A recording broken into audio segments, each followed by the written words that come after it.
Hey everybody. This video is going to cover the third essay that you had to read for week 7 assignment 1, the 3 sample essays on arguing crisis. The third essay here was Citizens and Consumers.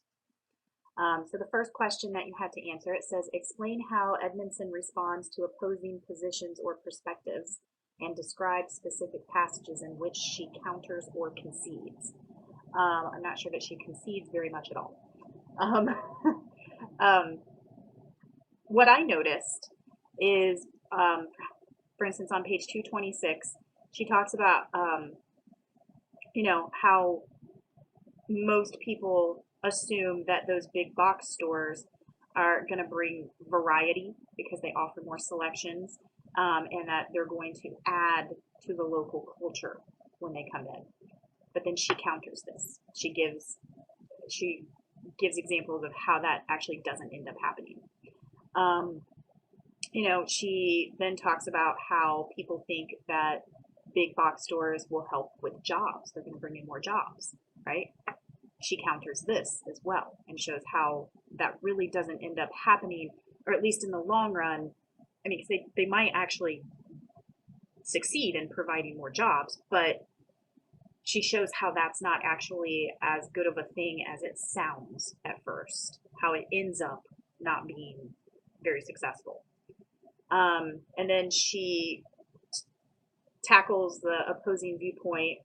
Someone might say, okay, but those big stores offer cheaper prices. And then she counters that as well and shows how that's not actually turning out to be such a great thing either.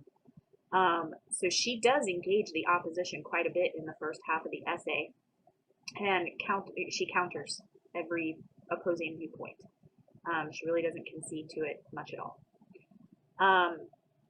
The second question is, according to Edmondson, why are big box stores so popular? And what does their popularity tell us about American values? Well, she kind of got into that as she's addressing those opposing viewpoints. So the first thing that makes them so popular is they offer a variety of products, right? But on the surface. Then they offer more jobs, but only on the surface. Then they offer cheaper prices, but only on the surface.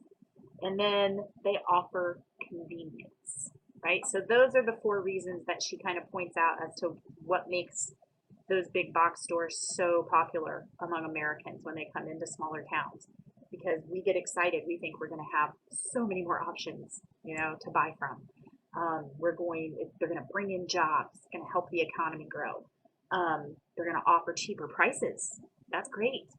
And then the convenience. We don't have to go to 3-4 different places to do our grocery shopping and buy hardware supplies and go to the pharmacy. And if it's a Walmart, you can even get like your oil changed in your tires, new tires at certain Walmarts. So the convenience, an all-in-one kind of place. Those are the reasons she points out that why we find those big box stores so intriguing, why they're so appealing, why they're so popular. So what do those reasons show us about what we value? We want immediate and convenient gratification. That's what we want. I think convenience is probably one of the big ones, but we value things being easier. We value jobs and security. We value money, and we value convenience and efficiency. Those are not necessarily bad things to value, but because we do value them, it allows for those big box stores to somewhat exploit those values that we have. Third question, it says, choose 4 statements from Edmondson's essay that you consider premises in her line of reasoning and explain how each statement functions as a premise in her argument. I think there's more than 4 that you could choose from. For instance, on page 225, is where she starts off with her own personal experience. She says, we eventually packed up and moved north to Cadillac, where people, I would discover, are much more dependent. That's kind of the first step in her line of reasoning. On page 226, she goes on to say, it became apparent that this excess, this growing corporate presence, was making itself the economic and cultural center of town, while Cadillac neglected to preserve its culture, its own unique intellectual and artistic tastes. So that's kind of the next step in her line of reasoning, to show how once those big box stores come in, if a small town allows it to happen, their own, local culture kind of becomes null and void, becomes obsolete. They don't care about it enough anymore to keep it going. And then that excess of those big stores kind of take over. Let's see, what else does she say? As she's getting into some of the other issues that arise from the big box stores, she says, when people are just scraping by, they don't have time to worry about being part of a community. This, however, is in keeping with the entrepreneurial every man for himself spirit of the capitalist system. It's another step in her line of reasoning to show how when the big box stores come in and we become dependent on them, that we're just getting by, and that we don't have the time or the energy to worry about being a part of a community anymore. Let's see. Then I think the next step in her argument is to show how there can be a happy medium, and this is when she starts talking about Traverse City. She says, there can exist a middle ground, and then she gets into showing how that town allowed some of those big corporate stores and companies to come in, but how they have also preserved their local community as well.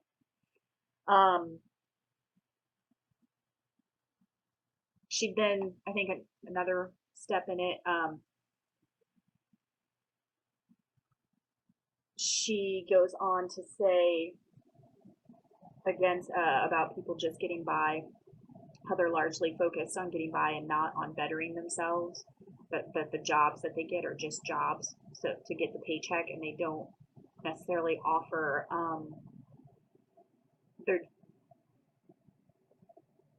they're not focusing on anything else. There's nothing to aspire to. You just get that job, and that's your job, and that's all you can do. The next line of her reasoning to show the negative consequences of those big box stores coming in and communities allowing those big box stores to wipe out their local culture. She also says citizens must resist being reduced to merely consumers if they are to preserve their communities. That's her next step in the line of reasoning. We can't just see ourselves as merely cogs in the machine of capitalism, basically. And then her very last line, she says, this addiction to convenience needs to be stopped before our communities can again be strong. We need to emphasize our own local cultures and again become citizens instead of consumers. That's kind of like the final line of her reasoning, her ending point. And there may have been, there's other points along the way in her line of reasoning. I think there's way more than just 4. So you may have picked different ones than me, but I think the ones that I showed you are where she hits some of the highlights of the argument, where she's really driving a point home, if you will. She goes through a lot there. The next question says, how does she use Scottville and Cadillac to develop her argument? That's where she starts, right? She grew up in Scottville, which was a very small town feel. Everybody cherished it, preserved it, participated in it, and then, but sadly, wasn't really feasible for her parents to um, make a good living there and support their family. So they moved to Cadillac. And that's when Edmondson was like, whoa, because it had that small town, but had allowed corporate America to come in, and corporate America took over. They, the main street of Cadillac was no longer thriving. That heart of the town was being diminished, and everything was thriving on the outside of town. So I think that it offers first, a bit of ethos, and an example, her personal testimony of the difference between the two. That contrast is her starting point of the argument, right?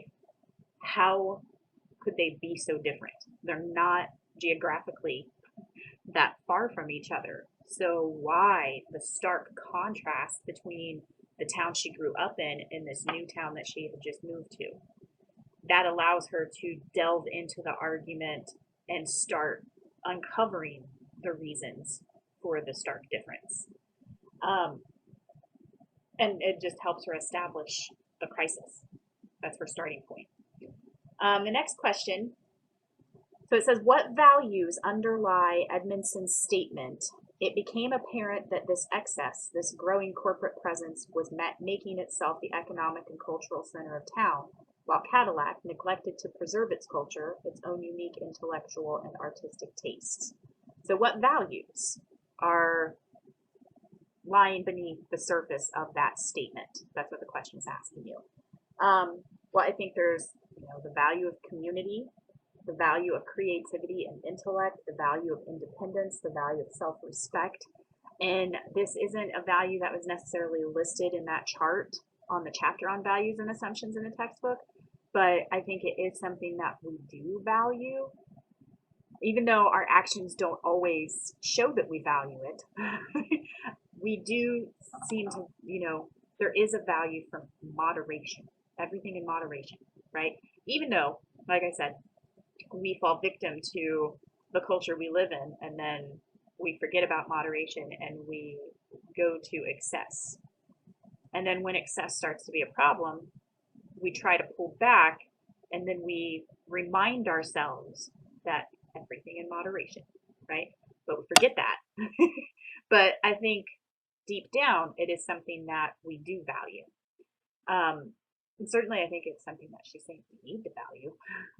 And then it asks you to pick another statement from the essay and explain the underlying values. So hopefully you guys did that. I'll be interested to see which statements you chose and how you analyzed them. The last question asks about her use of sources, which ones are most effective and why. So she's got certainly a few sources that she uses throughout the essay. On page 226, she uses the WAL campaign organizer, Albert Norman. He says, he's talking about, this is where she's trying to prove that despite our perceptions of the good that those big box stores can have on a small town, this is one of her examples of how it doesn't end up working that way. Often those stores offer no benefits to employees and give very little back to the community. That's the part of the statement taken from Albert Norman. Sure, there's a lot of money being made by these big box stores, and that sounds grand on the surface, but aside from the paychecks that they give the employees, none of that money is benefiting the community.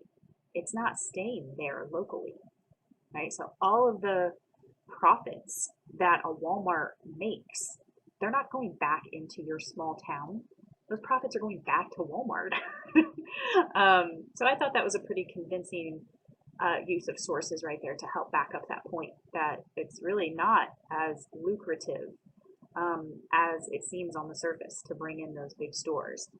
Let's see, on page 227, um, when she's talking about Maslow's hierarchy of needs, um, she refers to the article "The Importance of Downtown in the 21st Century" by Donovan Repkema. Um, and this is where she gets into how the first level of Maslow's hierarchy is just basic needs, and that the next level is feeling that sense of belonging and that sense of community, and how we don't get there anymore. We don't even get to that second level anymore because we're so busy trying to simply take care of those basic needs that we can't get to the next level. Whereas we used to be able to as Americans. We used to get to that second level and form those connections. So I thought that was a pretty sound use of sources as well. I almost think it needed to be developed even further, but I thought she made the point, pretty well with the use of that source. On page 228, when she quotes Mitchell, large corporations are required by law to maximize returns to shareholders, while locally owned businesses can be guided by other values besides the bottom line. So again, she's talking about how those big box stores coming in, they have ulterior motives. They have expectations, and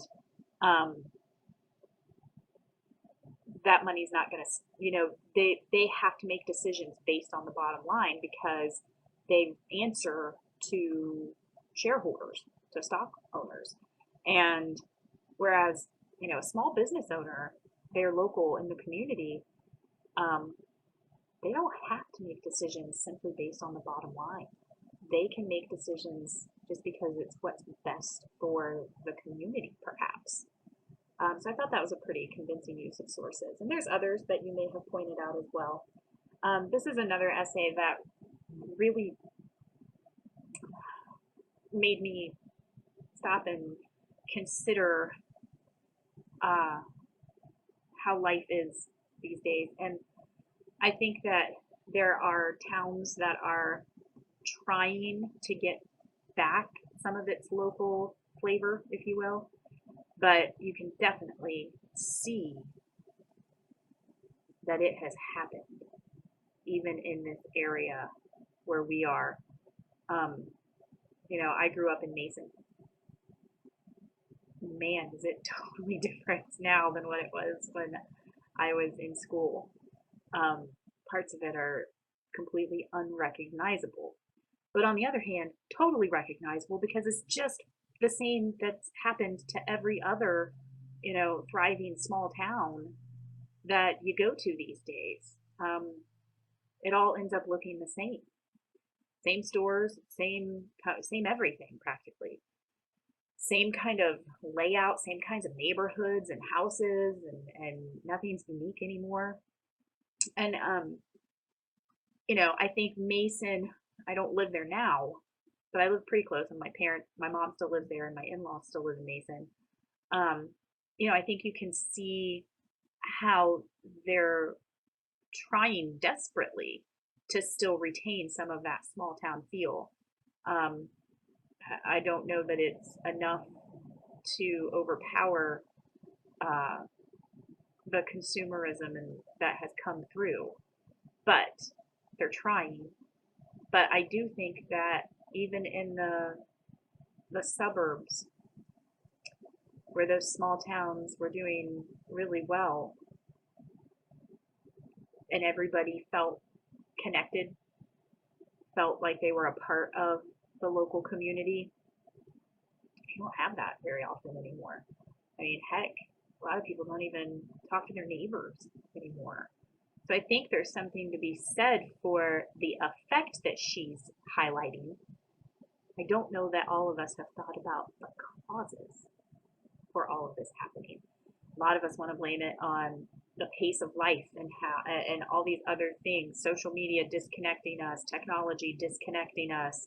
And I'm not saying that those aren't, factors as well. But I'm not sure many of us have thought fully about how corporate America has affected small town feel. So interesting. I thought it was a very interesting essay. She brought up a lot of good points, I thought. But I'm very interested to see what you guys have to say about it. If you have any additional questions or comments, let me know. Otherwise, you guys are free to move on to the next item in the weekly module.